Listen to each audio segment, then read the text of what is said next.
Hey, my name is Jamie Arndt, and in today's video, I'm going to tell you about one of the most important and crucial pieces of advice I've ever received as a professional musician. This bit of advice has saved me time and money, and is something that is rarely talked about in terms of skills that an up-and-coming solo artist, band leader, music director, singer-songwriter might need for their career. We often talk about all the skills related to booking shows and PR and promotion and streaming and distribution, but this is something relating more to the musical side that I have found to be incredibly useful in my career as a session musician, solo artist, performer, musical director, and teacher. So in this video, I'm going to tell you one of the most important pieces of advice I ever received, and I got this advice from one of the most legendary drummers of all time. So 12 years ago, I was a grad student at the University of Southern California in the studio jazz guitar program. And in this program, there was something called the performance workshop. It happened a couple times a year, and the basic idea is that students would bring in a chart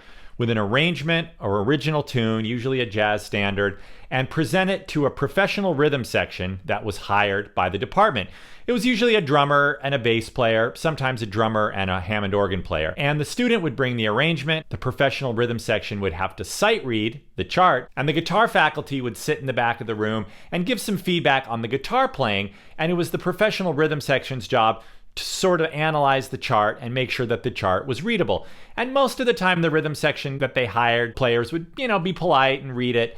But there was one performance workshop where the drummer that was hired was the late, great Ndugu Chancler. Now, if you aren't familiar with the name Ndugu Chancler, you've definitely heard him play. Not only has he performed with people like Tina Turner, Santana, George Benson, Miles Davis, Herbie Hancock, and the band Weather Report, he played the iconic drum intro and drums throughout Michael Jackson's big hit Billie Jean. Supposedly, he did that whole track in one take. So he was the drummer. These performance workshops usually happened across 2 days. The first day was the undergrad students, and the second day would be the grad students. So after the first day, all the undergrads were saying Ndugu was just tearing everybody to pieces about their charts. And they were telling us, masters and doctoral students, you better have your charts that you're bringing in, your sheet music together, because if it's not perfect, he's going to really dig into you and tell you what needs to be changed with your chart. So I heard about this from a friend of mine who was an undergrad. So I went back and I really made sure that my chart was perfect. Some students didn't get that memo. So the performance workshop day came and it was almost my turn. And the person before me goes up,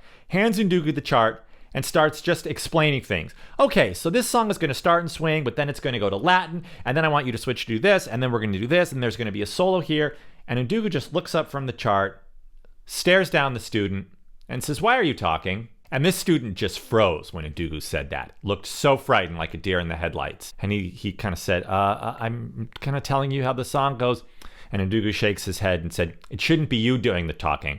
It should be the chart doing the talking." So when I went up and I handed my chart, Ndugu looked it over, and he just looked up at me and said, "My man." Now, if I hadn't heard about the way he was giving this feedback the day before, I probably would have gotten the same reaction from my chart, but I went back and really made sure it was perfect. And this really stuck. It shouldn't be you doing the talking. It should be the chart doing the talking. Because I remember early in my career, in college, in grad school, even earlier, we'd have the luxury of time in band rehearsals, and we'd go over things, and we'd have time for repetition and play things over and over again, and we could direct and we could really work things out. But once I got into the professional music world, I realized that luxury of time just doesn't exist. For my band, if I want to have a rehearsal, I have to pay the musicians, I have to book a rehearsal space, so the time to really work things out isn't there. And I'm going to show you right now the chart that I used that day 12 years ago. I charted out a Jeff Beck tune called Brush with the Blues. Some of the changes that I made to that chart were including the specific groove, the tempo.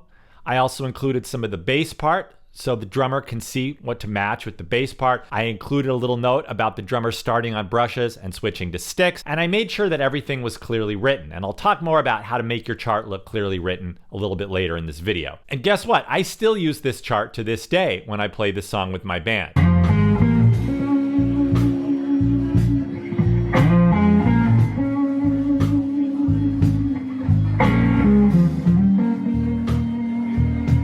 So I made sure to really focus on having great charts for every song that I perform with my band. Recently, I was thinking about this story when I was coaching an ensemble at the college where I teach. A student brought in an original tune, of course no charts, And they kept playing and they kept starting and stopping because somebody wasn't sure where the bridge was and this person wasn't sure where the solo started and who came in where.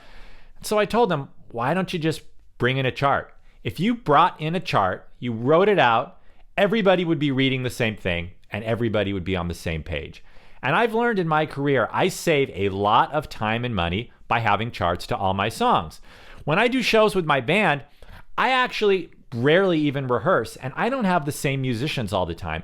I work with some of the best and busiest musicians in Los Angeles, and I know that if I want these people on the gig, a lot of times I don't have the budget for a rehearsal and a rehearsal hall, or maybe they don't have the time. So I have a Dropbox folder, and in that Dropbox folder, I have clean, neatly written charts to all my songs. And when I have a gig, I just send that folder with the recordings and with the charts to the musicians, give them some advance time to learn the music. We get to the gig, we run through everything at soundcheck, and it always goes really well. Now, maybe one day I'll have a bigger budget and I'll be able to pay musicians more to really perfect everything.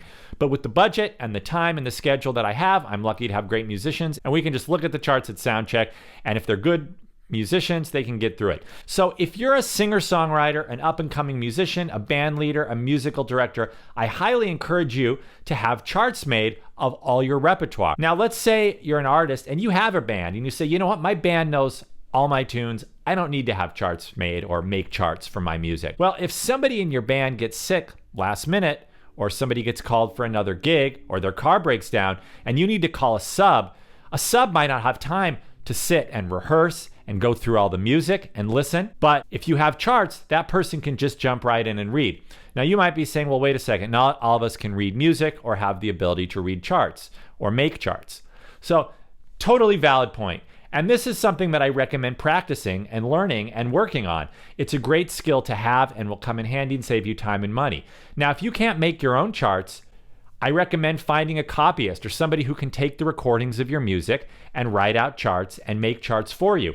You'll always have these charts. It's an investment in time and money, but you'll always have them. You can take them to any gig. If you're a traveling musician and you can't afford to take your band to a show in Europe or take your band across the country and you need to hire local musicians, you'll have charts for them. And if you have that combination of charts and recordings and good musicians, you'll be able to play with hardly any rehearsal and just a little bit of time, maybe at the sound check. If you want to get into writing your own charts, there's a bunch of great software options. Finale, Sibelius, MuseScore is a great free option that you can use to start working on writing your own charts. Of course, you can also do the old school thing and handwrite your charts. You might just make charts that say intro 8 bars, verse 16 bars. It might just be the form, but having something like that or having some of the chord changes written out, the names of the chords, ensures that your musicians will be able to have that on stage and have that as a backup plan in case memorizing doesn't always work. A lot of times when we get on stage, the sound is different, the vibe is different, and sometimes we just need that reminder. Once again, it's great to have musicians who have the songs memorized, and if you play with the same group of musicians a lot, that usually happens, but it's not always the case when you have substitute musicians or you have to get something together last minute. So it makes things less stressful on you. It makes things less stressful on the musicians, and it usually yields a cleaner and more professional product in the end. So what are some elements of a good chart? Well, I like to clearly show the title, the composer, the arranger, also have a reference of what the groove is. Is it a Motown groove? Is it a hip hop groove? Is it swing? Does it go to Latin? What's the tempo? And if you make a lead sheet for all the musicians, you can have a sort of a composite with different parts. Say, this is the bass line. This is what the guitar is going to play. These are the keys parts. That way, those musicians can really focus on their individual parts, not just the chord changes. Another thing, as a musician who reads a lot of charts, have every new section start on a new line or a new system. So don't make the bridge start in the middle of a line. If every section begins in a new system or at the start of a new line, verse, chorus, bridge, solos, it makes it so easy to read for the reader to just jump and see where all those sections are. And it's also important to really understand roadmap stuff. Codas, DC, DS, using repeats. Having charts also comes in handy in the studio. If you're going in the studio with other musicians, you're spending money, whether you're hiring the musicians, maybe paying for a studio, paying an engineer or producer.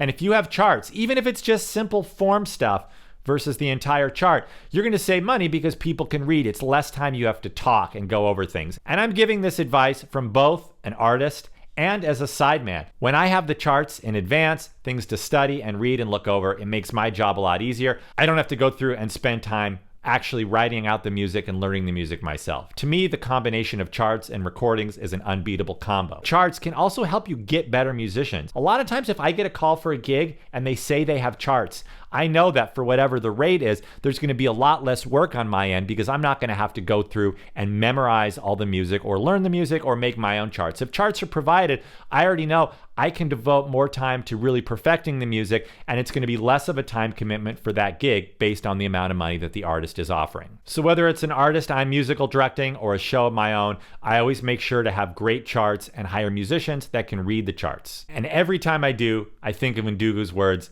it shouldn't be you doing the talking, it should be the chart doing all the talking. A good chart means somebody can look at it and the artist, the songwriter, doesn't have to say a word to the musician. The musicians can just jump in and play. Thank you for watching this video. I hope it was helpful. Once again, my name is Jamie Arndt. Please like, comment, and subscribe to this video. I put out guitar lesson videos, gear demos, and videos about being a professional musician all the time. And also check out my Patreon page where I post exclusive guitar lessons, videos, and Q&As.